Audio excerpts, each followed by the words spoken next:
Hey, this is David. This is the third vlog of the EVnSteven vlog, and I am going to tell you a little bit about what we've been working on the last 24 hours, I think. Or maybe, actually, what I'm going to do is I'm going to quickly do another walkthrough of our mobile app. Let's change the composition of this. Okay, so let me just get the app fired up. Clear this stuff out. EVnSteven. All right, so EVnSteven is an app for tracking charging at electrical outlets that are not metered. So they're, not metered. So it could be a wall outlet, could be a dumb charging station. In a context where you have like a condo apartment, the building owner, the manager, and they trust you and you want to charge and you got your car and it's parked in the same spot every day and there happens to be an outlet there. So great opportunity to trickle charge. You get trickle charging is highly underrated. In fact, I shared a 15 amp outlet with a Tesla for almost a year.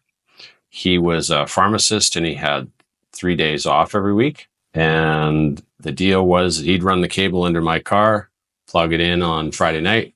So charge all Friday, Saturday, Sunday. So you have 3 full 24-hour periods, which would give him about 300 kilometers of range. No, actually, in 24 hours, I would get 200 kilometers of range. So his battery was full, totally full. He had no problems. And then during the week, I would plug in overnight. So overnight, I would get 100 kilometers in 12 hours on a 15 amp outlet. So I think people need to look at a little bit more closely what their real charging needs are. Not saying it's for everybody. It's definitely not for everybody because clearly one size does not fit all. And just firing up the app here. All right, so there we go. All right. Okay, so on the main screen, the charging page right in the middle. Can you see my pointer? Yeah, okay. I didn't have pointer on the last vlog. Today's February 5th, 2024. So we got our vehicle page, station page, charging page, billing page, and feedback page. And in the billing page, we have pending, payable, receivable, and paid. So let's start at the vehicles. We already looked at this in the last vlog. There's nothing else really to cover in here. The stations page, we did take a look at this, but I didn't go through and show you how to edit a station. So I can either be, as a user, I can either be a station owner, a station user, or both. So this first station at the top, I'm going to tap this and go into the details. And you can see down at the bottom, there's an edit station button. That is because I own the station. And I can also print signage. And I can program an NFC tag. The other stations, yes, these are all owned by me. But if I had a station that I don't own, you wouldn't see those options. Let's go and take a look at the edit station because I didn't do that in the last vlog yesterday. And I'm going to try and keep this vlog to 6 minutes. So I got a minute and a half to do this. So if we go and edit the charging station, we have all of these steps to go through to configure it. The ownership, the location, power level, the tax, the currency, checkout time adjustment, terms of service, and rate schedule. So ownership is pretty obvious. It comes from your user account as well. You got to give it a location. So like a name for the location and then an address. And then you're going to go to the next level and you're going to provide some power information. So if it's a power outlet, if it's a wall outlet, you don't know the power level, just call your electrician and ask them. Say what's the rating on this? You can also go look at the breaker and just make sure your outlet is safe to charge your vehicle on.